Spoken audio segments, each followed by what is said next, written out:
Hello India. बड़ों को प्रणाम, छोटों को प्यार और मेरे सारे सब्सक्राइबर को ढेर सारा राम राम। दोस्तों, पूरे 3 सप्ताह के बाद मैं आप लोगों के समक्ष हूँ। आज आपके अपने आध्यात्मिक वीडियो में मैं आप लोगों का स्वागत करती हूँ। इसके पहले के वीडियो में मेरा टॉपिक था दृश्य और अदृश्य, और दृश्य और अदृश्य के टॉपिक पे मैंने जैसे फर्स्ट पार्ट में अपने बचपन की एक घटनाओं को जो है सो आप लोगों के समक्ष रखा, जो कि सच्ची घटना है। दोस्तों, दृश्य और अदृश्य में क्या अंतर है? दृश्य जो हमें दिख रहा है और अदृश्य जो हमारे आँख से ओझल है। हर जो भी हमारे दृश्य है, हमारे आँख के सामने है, सिर्फ हम उसी का अस्तित्व मानते हैं कि ये है, लेकिन ऐसी बात नहीं है। जैसे इस दुनिया को, इस संसार को प्रभु ने बनाया है, प्रभु भी अदृश्य हैं। उनके हर एक रूप की जो है सो हम लोग प्रार्थना करते हैं, पूजा पाठ करते हैं, उनके रूप को चाहते हैं, भजन गाते हैं, लेकिन क्या प्रभु हमें दिखाई देते हैं? नहीं देते हैं, लेकिन वो हैं।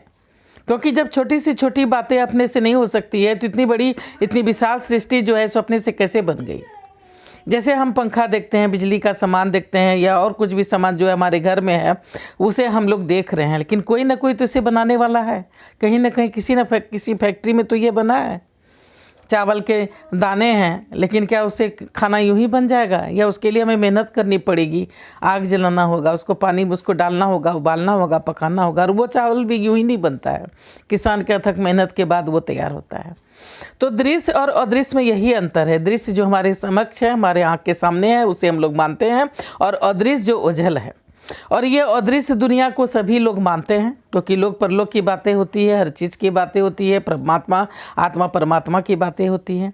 यहाँ तक कि जो है सो जैसे हम बचपन में हम लोग कहानी सुनते थे कि आकाश जो है सो बिल्कुल धरती से सटा हुआ था, और एक बूढ़ी औरत थी जिसे कि माँ धरा का रूप में मानते हैं लोग, और वो ढेकी पे कुटती थी, चावल चूड़ा कुछ भी बनाती थी, तो उनके माथे में, सर में जो है सो लगता था, तो वो लाठी डंडा उसे ऊपर करती थी, पिट ऐसे करती, तो ऐसे कर करके जो है सो वो फिर बहुत ऊपर चला गया। तो बहुत सारी छोटी छोटी कहानियाँ बचपन हम लोग सुनते हैं। जैसे तारों सितारों की जब हम लोग को नींद नहीं आती थी, तो दादी नानी जो है सो छत पे या आंगन में सुलाती थी और बोलती थी कि एक तारे को गिनो तो नींद आ जाएगी। तो वो तारा भी जो है सो बहुत ऊपर है, जो बहुत इतना दूर है कि बिल्कुल छोटा सा रूप में हमें दिखता है। जिस तरह से हम लोग जानते हैं कि सूर्य जो है सो एक तारा है, और उसके 9 ग्रह जो हैं सो आपस में उसके चारों ओर परिक्रमा करते हैं। इसी 9 ग्रह से जो है सो हर व्यक्ति का जीवन जो है सो अफेक्टेड होता है। और महीना के जो 12 महीने होते हैं, ऋतु के हिसाब से ऋतु परिवर्तन होते हैं, दिन रात बदलते हैं, और वो ऋतु के हिसाब से और उस महीने के हिसाब से और उस पर जो कुंडली और ग्रह का जो असर होता है, उस हिसाब से उसकी जो है सो लगन कुंडली बनती है, मतलब उसकी जो है सो राशि होती है, उसकी बनती है, राशि बनती है, और राशि उसकी प्रभावित भी होती है। तो दृश्य और अदृश्य की बातें मैं कर रही हूँ। बहुत सारी घटनाएं जो है सो सच्ची कहानियाँ में, नूतन कहानियाँ में, या बहुत सारी मैगजीनों में पढ़ने लिखने को मिलती है। हमारे यहाँ टीवी सीरियल्स बहुत सारे हर एक अलग अलग चैनल्स पे जो है सो बनते हैं और इसकी बातें करते हैं। लेकिन मैं जो है सो सुनी सुनाई बातों का जिक्र आप लोगों के समक्ष नहीं कर रही हूँ, अपने जीवन की सच्ची घटनाओं का मैं वर्णन कर रही हूँ। तो फर्स्ट पार्ट में तो मैं अपने बचपन की बातें रखी, और सेकेंड पार्ट में भी अपने बचपन की ही बातें रखने जा रही हूँ, लेकिन उस समय मैं थोड़ा बड़ी थी। 81-82 की बातें हैं, आज से करीब 40 साल पहले की बातें हैं। मैंने मैट्रिक जो है सो पटना गर्दनी बाग चितकौड़ा स्कूल से किया है। उसमें पटना में रहती थी, गर्दनी बाग कच्ची तालाब झुंझुनमहल के पीछे में रहती थी। तो बात जो है सो 81-82 की है। जिन 2 चाचियों का मैं वर्णन करने जा रही हूँ, वो तो अब इस दुनिया में नहीं होंगी, क्योंकि उसी समय उनकी आयु जो है सो 60 और 50 के एक 50-55 की थी, और एक 60 से ऊपर की थी। तो वो तो नहीं होंगी, लेकिन जिस चाचा का वर्णन मैं कर रही हूँ शायद वो हों। और अगर वो इस वीडियो को देखते हैं तो मैं उनका बाहर का नाम नहीं जानती हूँ। घर में हम लोग उन्हें जो है सो मुन्ना चाचा कहते थे।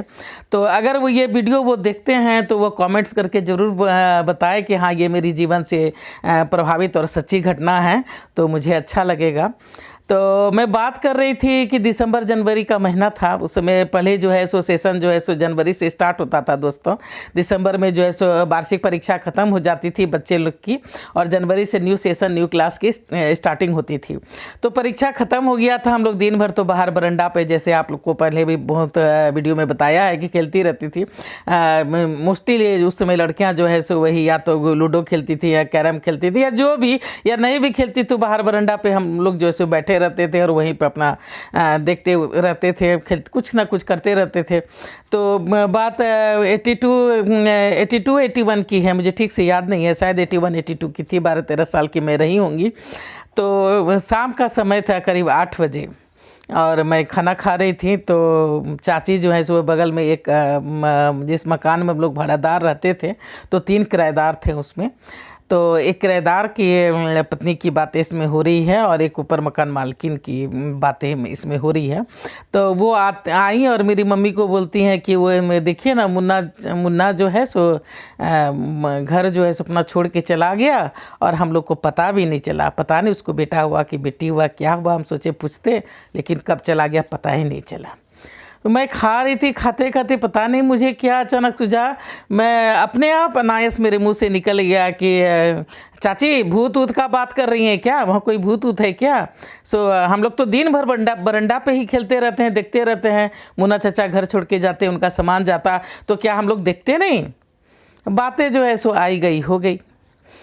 और कुछ समय के बाद जो है सो करीब 1 महीना 15-20 दिन के बाद जो है सो मुन्ना चाचा हम स्कूटर से अपना जो है सो उसी रास्ते से जाने लगे। मतलब हम लोग का पहले घर पड़ता था और उसके बाद ये गली यू टर्न होती थी, तो उस गली में उनका भाड़े का मकान जहाँ वो रहते थे तो वहाँ पड़ता था। तो वो जब जा रहे थे तो हम लोग चिल्लाने लगे बच्चे सब, मुन्ना चाचा आप कहाँ जा रहे हैं, कहाँ जा रहे हैं? तो भी अकबका गए कि बच्चे लोग ऐसा क्यों बोल रहे हैं। तो बोलते हैं मैं रुको मैं आता हूँ, तो मैं जल्दी आइएगा, तुरंत आइएगा। तो वो चले गए और फिर 10-15 मिनट के बाद वो फ्रेश होकर उधर से साइकिल से आए। तो जब वो आए तो चाची बोली कि तुम कहाँ गए थे? तो बोला कि यहीं अपना डेरा पे। और क्या? तो क्या हुआ? तो बेटा की बेटी, तो वो जो भी हुआ था बेटा बेटी वो बताए। तो चाची सारा कहानी जब सुनाई तो हम लोग का हालत ख़राब हो गया कि बात क्या हुआ था कि जिस दिन की बात है, जो शाम में जो मैंने जिक्र किया कि मैं खाना खा रही थी और चाची आके बोली थी, तो उस दिन क्या हुआ था कि किसी पूजा पाठ का था, किसी के घर पूजा पाठ था। तो उसी गली में जो है सो ऊपर मकान मालकिन की जो है सो वाइफ और वो चाची जो है सो दोनों गई हुई थी। तो जब उधर से गुजर रही थी तो उन्होंने देखा कि मुन्ना चाचा के रूम का लाइट जो है सो जल रहा है। तो उन लोग की उत्सुकता बढ़ गई, सोची कि पता नहीं बेटा हुआ कि बेटी हुआ, लगता है मुन्ना आ गया जी, चलिए पूछते हैं। और जब वो अंदर गई, मतलब 4-5 सीढ़ियाँ पड़ती थी, हम लोग भी बहुत बार गए हुए थे, सीढ़ियाँ पड़ती थी और एक बरंडा था, और बरंडा से इस तरफ का मुँह जो है सो मकान मालकिन का पड़ता था और इस तरफ जो है सो वो किराएदार के रूप में रहते थे तो उनका पड़ता था। तो जब वो जाके देखती तो पूरा किवाड़ एकदम खुला हुआ है और घर में कुछ भी सामान नहीं है। एक चौकी है और चौकी पे एक चादर पड़ा हुआ है और उसमें एक लेडीज बिल्कुल मुँह कान ढका हुआ, हाथ में बड़ा बड़ा वो चूड़ी टाइप का पहने हुए बैठी हुई। एक लड़का करीब 12-13 साल का लड़का, अब बिल्कुल काला भुजुंग, ना उसका आँख दिखता था ना नाक दिखता था, और एक हाफ पैंट पहना हुआ उघारे दे वो खड़ा है। तो चाची लोग बोलती हैं कौन हो तुम लोग बाबू, यहाँ क्या कर रहे हो? इसमें मुन्ना रहता था कुछ। वो लोग किसी ने कोई भी जवाब नहीं दिया दोस्तों। तो ये तो संजोग कहिए कि चाची लोग के दिमाग में उस समय कुछ डर भया, ज़्यादा ऐसा बात नहीं है कि ज़्यादा समय भी हो गया था, क्योंकि ठंडे का समय था और पटना में तो ठंड पड़ती है, पहले तो और ज़्यादा पड़ा करती थी। तो ठंड का समय था, करीब 7-8 बजे का समय रहा होगा। इन लोग ना डरी ना कुछ नहीं, वैसा कुछ दिमाग में किसी का आया नहीं। और इन लोग जो है सो बोली कि मुन्ना चला गया जी, ये सामान लेके चला गया, बताया भी नहीं बेटा की बेटी, और उस समय तो इतना फ़ोन उनका इतना व्यवस्था था नहीं। तो वो लोग बोलते बोलते घर आ गई, और घर आने के बाद जो है सो मम्मी को बताएं कि ऐसे ऐसे हुआ, और मैं वही खा रही थी। तो मैंने कहा कि नहीं मुन्ना चाचा कैसे जा सकते हैं, सो सामान जाता तो हम लोग देखते हैं, जरूर कुछ भूत पिचास का बात होगा। तो बातें आई गई हो गई थी। और फिर चाचा जब आए तो चाचा को जब सारी बातें पता चली तो उनका तो देह हाथ एकदम थर करने लगा। दरअसल चाची जो थी जब से प्रेग्नेंट हुई थी तो वो डरती थी, नई शादी हुई थी, और वो जब कंसीव की थी तो डरती थी। तो वो अक्सर इस बात का जिक्र उन लोग से करते थे, फैमिली फ्रेंड थे उनके, कि ये अकेले में रहती है तो डरती है। तो वो लोग बोलते थे कि बहुत सारी बहनें थी आपस में, तो बोलती थी तुम जब ड्यूटी जाते हो तो उसे यहीं पे छोड़ दिया करो। तो उसे वहीं पे छोड़ दिया। तो वो डरती थी, उन्हें चूड़ी छन छन का आवाज़ आता था या कुछ कुछ आता था। तब जब मुन्ना चाचा जब इस तरह से बोले तो बोले कि चलिए आप लोग मेरे घर और जाके देखिए। और जब सब लोग जाके देखे दोस्तों, तो सारा का सारा सामान यूं ही पड़ा था। और जैसे कि 4-5 महीने से जो सब घर बंद रहता है, तो जिस तरह से धूल मिट्टी जम जाता है, उसी तरह से सारा गंदा और सब कुछ। तब तो सबका हालत ख़राब, सब सामान वैसे थे। मुन्ना चाचा ने आओ देखा ना ताव देखा, तुरंत गाड़ी जो है से बुलाया और सारा सामान लेके वो कंकड़ बाग में उनकी बहन रहती थी, तो वहाँ शिफ्ट हो गए। वो चले गए, तुरंत चले गए। मतलब शाम ढलते ढलते 3-4 बजे वो आए थे और 1-1.5 घंटा 2 घंटा के अंदर मतलब आनन फानन में उन्होंने जो है सो घर खाली कर दिया। तो ये बिल्कुल सच्ची घटना है और हमारे बचपन की घटना है और बिल्कुल सच्ची घटना है। कहावतें बहुत कुछ सुनने सुनाने को मिलता है, पढ़ने को मिलता है, देखने को मिलता है। बहुत लोग इस पर विश्वास करते हैं, बहुत लोग विश्वास नहीं करते हैं। हमारे हस्बैंड भी बोला करते थे कि शरीर खत्म दुनिया खत्म, आत्मा परमात्मा किसने देखा है। तो थर्ड पार्ट में मैं अपने हस्बैंड के डेथ के बाद की जो है सो कुछ अनुभव आप लोगों के समक्ष रखूँगी। और आज जो है सो दृश्य और दृश्य के इस आध्यात्मिक वीडियो में मैंने इस वीडियो को आध्यात्मिक वीडियो में इसलिए इसका मतलब रखा इसको कि आध्यात्मिक वीडियो का नाम इसलिए दिया है क्योंकि हर कुछ जो है सो उसी परमपिता परमेश्वर से शुरू होती है और वहीं जाके ख़त्म हो जाती है। कोई भी रूह जो है, चाहे वो भटक रही है या आकाश शरीर में है या किसी भी योनि में है, वो परमपिता परमेश्वर का ही दिया हुआ एक शरीर है कि योनि है जिसमें वो स्थित है। और वो भी हम लोग की तरह ही एक रूह है, एक अलौकिक शक्ति है और उस परमपिता परमेश्वर का अंश है। तो इसलिए मैं इस अदृश्य और दृश्य के टॉपिक को जो है सो आध्यात्मिक वीडियो में आध्यात्मिक टॉपिक में रख रही हूँ। तो इसे अन्यथा आप नहीं लीजिएगा। तो मानो तो मैं गंगा माँ हूँ, ना मानो तो बहता पानी, और ना मानो तो पत्थर, और मानो तो देवज्ञानी। तो जहाँ पे कि विज्ञान की हद ख़त्म होती है, वहीं से जो है सो अध्यात्म की सीमाएँ शुरू होती है। दोस्तों सब कुछ है। हम लोग एलियंस नहीं देखे हैं, हम लोग एलियंस की बातें करते हैं, उड़न तस्त्री की बातें करते हैं, लेकिन सही बात है ना कि वो एलियंस तो हैं। और अभी तो सुन रहे हैं कि इसका जो है भविष्यवाणी भी हुआ है कि 22 में जो है सो एलियंस का अटैक हो सकता है। दुनिया का पार्लर की बहुत सारी दुनिया का वर्णन है, हर कुछ है। तो दृश्य और दृश्य में मैं अपना अनुभव जो है सो अपना यहाँ तक मैंने रखा।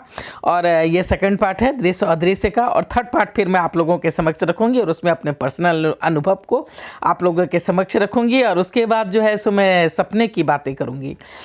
सपना जो मैंने जितना भी सारा सपना देखा वो सच हो गया। और बचपन में एक कहानी मैंने पढ़ा था कि सपना जो 20 साल के बाद सच होगा, वो पेपर में आया था, तो उसका भी जिक्र मैं करूँगी। तो आज के वीडियो में बस इतना ही। अब जो है सो आप लोग देखिए कि ये कैसा लगता है, नहीं लगता है। इसे लाइक कीजिए, सब्सक्राइब कर दीजिए और मेरी थोड़ी सी मदद कर दीजिए। जय भोलेनाथ, हर हर महादेव।